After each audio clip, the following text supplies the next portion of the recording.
تمہارے بھائیوں میں، بھائیوں سے مراد نبیوں میں، ایک ایسا نبی بھیجوں گا جو تمہاری ہی طرح سے ہوگا، تمہاری ہی طرح سے ہوگا، لیکن میں اس کے منہ میں اپنی زبان رکھ دوں گا۔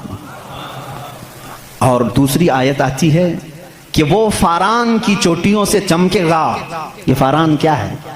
یہ فاران کی چوٹیاں کہتے ہیں مکہ مکرمہ میں جو اب پہاڑ ہے، جبل کعبہ جو خانہ کعبہ کے قریب، انہوں نے اس کو سب ختم کر دیا، آج وہاں پر بادشاہوں کے محلات بنے ہوئے ہیں۔ وہاں فاران کی چوٹیاں کہا جاتا تھا کہ وہ مکہ کا ایک پہاڑ ہے، اور مقدس کتاب اولڈ ٹیسٹمنٹ میں کہا جا رہا ہے کہ وہ چمکے گا کہاں سے؟ فاران کی چوٹیوں سے۔ اب میں اس کی طرف آتا ہوں۔ بیچارے عیسائی کہنے لگے کہ یہ جو بشارت آئی ہے موسیٰ علیہ السلام کو، اس سے مراد ہمارے نبی عیسیٰ علیہ السلام ہیں۔ یہ منہ میاں مٹھو بنتے ہیں۔ اس طور پر اللہ نے کیا فرمایا؟ اے موسیٰ میں تمہاری ہی طرح ایک رسول بھیجوں گا۔ تمہاری ہی طرح سے مراد کیا ہے؟ عیسیٰ علیہ السلام موسیٰ علیہ السلام کی طرح بالکل نہیں تھے، کیونکہ موسیٰ علیہ السلام کی ماں بھی تھے، باپ بھی تھے۔ عیسیٰ علیہ السلام کی صرف ماں ہے اور باپ نہیں ہے۔ اگر ماں اور باپ والا کوئی رسول ہے تو وہ محمد عربی صلی اللہ علیہ وسلم، میرے آقا کی ماں بھی ہیں، باپ بھی ہیں۔ موسیٰ علیہ السلام کی طرح عیسیٰ علیہ السلام نہیں ہو سکتے۔ یہ میں کرسچن سے کہہ رہا ہوں، عیسائیوں سے کہہ رہا ہوں، جو یہ کہتے ہیں کہ موسیٰ کی بشارت میں ہمارے نبی کا ذکر آیا ہے۔ میں کہہ رہا ہوں نہیں، اس لیے کہ موسیٰ علیہ السلام کی شادی بھی ہوئی تھی، بچے بھی ہوئے تھے۔ عیسیٰ علیہ السلام کی شادی بھی نہیں ہوئی، بچے بھی نہیں ہوئے، وہ 33 سال کی عمر میں آسمانوں پر اٹھا لیے گئے۔ لیکن اگر موسیٰ علیہ السلام کی طرح شادی اور بچے والا کوئی رسول ہے، وہ محمد عربی صلی اللہ علیہ وسلم، شادی بھی کیا ہے آپ نے، بچے بھی فرمائے۔ اور دوسری آیت جو موسیٰ علیہ السلام سے یہ کہی گئی کہ وہ فاران کی چوٹیوں سے چمکے گا، میرے عزیزو اس کا مصداق کوئی دوسرا نبی ہو ہی نہیں سکتا۔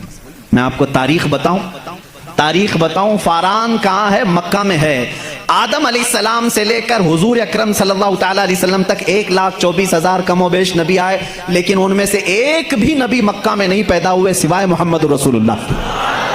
کوئی نبی مکہ میں نہیں پیدا ہوئے، صرف محمد عربی صلی اللہ علیہ وسلم۔ میرے آقا صلی اللہ علیہ وسلم 40 سال تک مکہ مکرمہ میں خاموش رہے، اپنے اخلاق و کردار کو اظہار کرتے ہوئے، لیکن 40 سال کی عمر کے بعد جب اللہ کی وحی آئی، قرآن کی آیتیں آئی، تو سب سے پہلے میرے آقا صلی اللہ علیہ وسلم نے پورے مکہ والوں کو ایک دعوت دے کر جمع کیا تھا۔ کہاں جمع کیا؟ یہی فاران کی چوٹیوں میں۔ یہ پہلا مجمع ہے، پہلا جلسہ ہے میرے آقا کا۔ اسی جلسے میں میرے آقا نے سب سے پہلی مرتبہ یہ اعلان کیا، اے مکہ والو، میں محمد اللہ کا آخری رسول ہیں، آخری رسول ہوں۔ حضور اکرم صلی اللہ تعالیٰ علیہ وسلم کا یہ فرمان عالی شان ہی، جس کو موسیٰ علیہ السلام کی تورات میں کہا گیا کہ وہ فاران کی چوٹیوں سے چمکے گا، الحمدللہ وہ رسول فاران کی چوٹیوں سے جو چمکا وہ آج تک چمک رہا ہے۔ چمک تجھ سے پاتے ہیں سب پانے والے، میرا دل بھی چمکا دے چمکانے والے، برستا نہیں دیکھ کر ابر رحمت، بدوں پر بھی برسا دے برسانے والے۔ یا رسول اللہ میں مجرم ہوں آقا، مجھے ساتھ لے لو کہ رستے میں ہیں جا بجا تھانے والے، ہمارے تو روڈ پر ہی ہیں۔ بہرحال یا رسول اللہ ہم کو اپنے ساتھ لے لیں، جا بجا ہیں تھانے والے تو سمجھتے ہوں گے، اعلیٰ حضرت نے شعر میں ذکر فرمایا۔ بہرحال ایک اولڈ ٹیسٹمنٹ کی ایک ہی بات میں نے کہی، جیوز سے یہ پوچھیں جا کر کے کہ یہ ذکر آیا ہے موسیٰ کے بعد ایک نبی آنے والے، وہ کون سے نبی ہیں؟ ان کی یہ صفت بیان کی گئی ہے ڈیوٹرونومی استثناء میں، اولڈ ٹیسٹمنٹ میں یہ ذکر آیا ہے، وہ کون ہے، وہ کون سا رسول ہے، آخر تم ہی بتا دو۔ وہ آج تک نہیں بتائیں گے، وہ کہتے ہیں کہ شاید آنے والا ہے، اس رسول کے بعد اب کون اور آنے والا ہے، اب کون آنے والا ہے؟ چلو اس کو نہیں مانتے۔ دوسری بات میں کہتا ہوں، سلیمان علیہ السلام کو بھی یہ بہت مانتے ہیں۔ کون؟ جیوز، یہودی، جن کو انگلش میں سولومن کہا جاتا ہے۔ سولومن، حضرت سلیمان علیہ السلام کو یہ سولومن کہتے ہیں۔ ایک کتاب یہودیوں کے پاس اور مقدس ہے، songs of Solomon. Songs of Solomon کا مطلب حضرت سلیمان علیہ السلام جو مناجات کرتے تھے اللہ کی بارگاہ میں، وہ اشعار ہوتے تھے عبرانی زبان کے، جیسے ہم کہتے ہیں یا الہی رحم فرما مصطفیٰ کے واسطے، یہ دعا ہے نا۔ سلیمان علیہ السلام اس طرح دعائیں جو کرتے تھے وہ سارے انہوں نے اس کو سانگس کہا ہے، اور اس کو جمع کیا گیا ہے سانگس آف سولومن نام سے۔ اس میں تو شک کی گنجائش ہی نہیں، کیونکہ حیرت اس بات کی ہوگی وہ عبرانی زبان جس کو آج ہیبرو کہتے ہیں، اسرائیل میں آج بھی بولی جاتی ہے۔ یہ اسرائیل جو دیکھ رہے ہیں نا آپ، جو ناسور ہے، کینسر کا پھوڑا ہے پورے دنیا کے بیچ میں، یہی اسرائیل کی بات میں کر رہا ہوں۔ یہ آج بھی جو بولی بولتے ہیں وہ ہیبرو ہے، ہیبرو اس کو عبرانی کہتے ہیں۔ اس زبان میں آج بھی